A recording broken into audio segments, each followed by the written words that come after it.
New reaction from President Trump's lawyer Rudy Giuliani to questions about Donald Trump Jr.'s statement on that 2016 Trump Tower meeting. Now, this is stemming from a memo obtained by the New York Times and reportedly sent back in January from the president's legal team to special counsel Robert Mueller.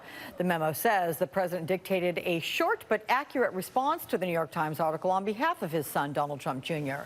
Jay Sekulow, one of the authors of that memo, and White House Press Secretary Sarah Huckabee Sanders previously said the president did not dictate that statement.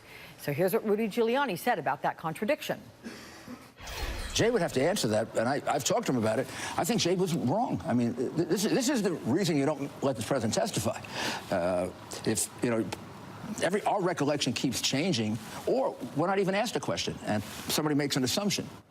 Let's bring in Democratic strategist Don Calloway, CEO of Pine Street Strategies, and Republican strategist Susan Del Percio, an MSNBC political analyst. Big welcome to you both. We'll go ladies first here, Susan. Does Giuliani's explanation add up? No. It seems that this was like when he mentioned that the payment to Stormy Daniels was revealed a few weeks ago because it was going to show up on a finance disclosure report. He wanted to get ahead of it. And that's exactly why I think this memo was leaked, because we would have found out that, in fact, Donald Trump did dictate a memo, a response to what happened with Don Jr. in that Russia meeting. And that's probably why the memo was leaked. Again, this is part of a PR campaign. With the exception of that, it simply outlines the strategy that this administration has been putting forth more noticeably in the last month, but really all along. Try to discredit the Mueller investigation and say the president has authorities that are, kindest way I could put it, questionable. Why, Don, or rather, what do you make of Giuliani tying all of this back to why he thinks the president should not testify in the special counsel's investigation? Well, you know, Alex, I hate to repeat myself on this show every week. I just want to put Rudy Giuliani in the proper context. He's not the president's lawyer for substantive matters. He is, as Susan pointed out, he is a PR tool that's going out and saying things that the president can't say. In fact, the president said to his staff, Emmett Flood, and company, I'm looking for a TV lawyer. That's what Rudy Giuliani is. So you can't look to Giuliani's statements as substantively accurate or substantively even relevant on the actual legal matters that are going on in the Mueller investigation. But I think that Giuliani is correct in saying that you don't want Donald Trump to testify. Donald Trump contradicts himself intentionally or unintentionally every single day. He has no real authentic relationship with the truth. And frankly, when he's put under oath in a Mueller investigation and there's no cameras and things get real, as they say in the streets, he doesn't want any parts of that. So he is absolutely right in suggesting that the president does not want to testify, regardless of the bravado that he'll say in front of Fox News cameras that he wants to get out there. He doesn't want that. Yeah. There's another part of this memo, Susan, which claims that the president could, if he wished, terminate the inquiry or even exercise his power to pardon if he so desired. That's a pretty explosive line there. And look, I know you're not a lawyer, but do you see a strategy behind it? Well, the strategy is they're trying to hit him with everything they've got. Let's not forget this was 4 months ago. This memo was written in January. But this is what they have to hold their hat on. They don't have any other strategy to get the president out of speaking to Mueller. This is it. Now, they may have shown some bravado, but again, since this was written 4 months ago, this has had zero effect on Mueller and his investigation and going forward. We see that just by looking at what happened with Michael Cohen and several other people who haven't been indicted since that memo was written.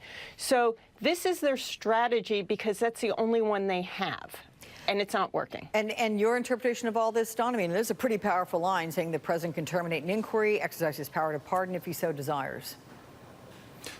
Alex, I think you came back to me, and I can't hear you. I lost the feed, but I should point out that Rudy Giuliani and, in fact, the memo that the president's legal team sent to Attorney Mueller, they're actually correct.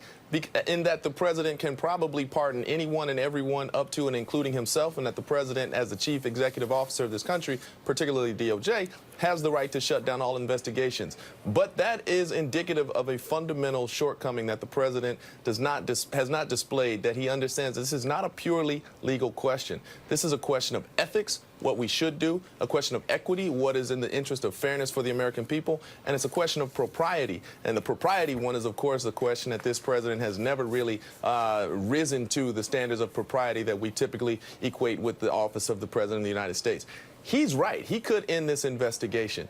But he continues to not understand that this is not a purely legal question about what actual legal authority he has. It's a question about much bigger for ramifications for our democracy and what's right to do in this situation. And as a matter of fact, Rudy Giuliani said today on Meet the Press that he doesn't think that it would ever get to that because it is a murky area. Yeah. Do you think there's anything that the legal team got right in the memo, Susan?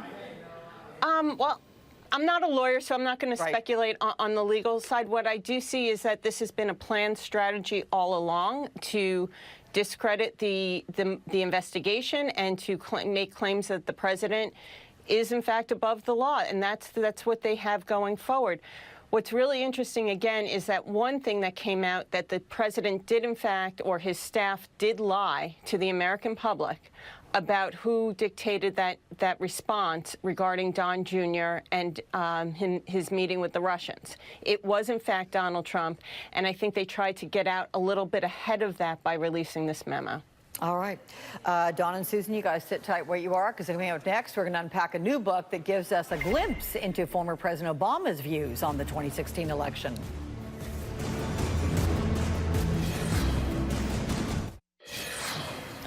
An upcoming book on the Obama White House from his longtime advisor, Ben Rhodes, is revealing some new details about the multiple emotional stages the former president went through after President Trump's election. The New York Times, which had an early look at the Rhodes book, The World as It Is, writes that few moments shook Mr. Obama more than the decision by voters to replace him with a candidate who had questioned his very birth. Let's bring Don Calloway and Susan Del Percio back in with a welcome to you guys. I got to say, I'm pretty excited to talk to Ben Rhodes about this next Saturday. But oh, I bet.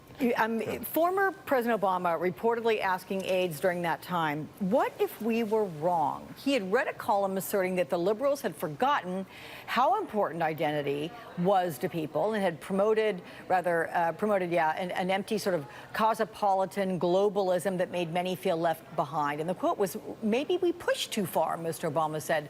Maybe people just want to fall back into their tribe. Don, what do you think happened there? Do you think that's what happened? That's heavy stuff. That's, I think that Ben Rhodes explained in a lot more eloquent way with the written word what Van Jones said on election night, in that this was a white lash. Van was not wrong, but it was a harsh, it makes you look at a very harsh reality of what might have happened there. I don't think that the president did anything wrong, the previous president. By no fault of his own, he was adopted by the world as a transformative cultural figure. And that happened at the same time that the Democratic Party essentially became the party of the coasts. And if you're from Middle America like myself, Missouri and Alabama, you look at the coasts as elitist spaces. You also see the Democratic Party embrace the mothers of the movement and the Black Lives Movement and the LGBTQIA movement in such a way that Middle America very much felt marginalized. I don't think, however, that is the fault of the president, although he certainly was the face of that as the leader of his party at the time. And Democrats are going to have to come with a united message in order to win some sections of those people in Middle America back, beginning in this November and into 2020. You know, Susan, Obama also reportedly questioned whether he was like 10 or 20 years too early. And Rhodes explained that thought in an interview with Chuck Todd this morning. Let's take a listen to that. What he was talking about was the demographics of the country. And what he would like to say, what he used to say in private is, there's going to be an Asian Barack Obama and a Latino Barack Obama. But the demographics, he kind of arrived before the demographic tipping point. But part of this is the media ecosystem, though, because as I say in there, a majority of Republicans don't think he was born in America. Susan, do you think there's some truth to that? That people don't think that President Obama was born here? That there's that, and that there will be also the Latino Obama, the Asian Obama. Well, in time, yes. But I think what's interesting is none of us saw what was going to happen with Donald Trump. Republicans, Democrats alike, even Donald Trump. And while I can appreciate the president President Obama, who I disagree with on many, many issues, having that self-reflective moment, at the same time, you can't forget that the Democrats put in a candidate, Hillary Clinton, just like the Republicans Republicans did, by the way, who was not trusted and not liked by the majority of the American public. So I think it was as much as a faulted candidate, which one could argue that if Hillary did beat Donald Trump, he would have been the faulted candidate given his unfavorable numbers and non-trustworthy numbers. So I appreciate what the author's trying to do here, what Ben's trying to do, but at the same time, I think it's just more of a sense of here's what the President Obama was thinking at the time, and like, oh my gosh, this really happened. Yeah, well, as Don was saying, it was pretty heavy stuff. Yeah. All right, Don and Susan. Oh, Don, can you make it really quick? Yeah, I can be quick. History does teach us, however, that at the end of substantial progress in this country, the end of slavery, you see the rise of the Ku Klux Klan. The civil rights movement in the 60s, you see the war on drugs and the war on inner cities. So you do face significant backlashes every time that we've had generationally definitive progress in this country. And the election of Donald Trump, unfortunately, is the latest and most visceral instance of that. I'm glad you made that point. All right, Don Calloway and Susan Del Thanks, Percio. Alex. Good to see you both. Thank you, guys. Thanks, Alex.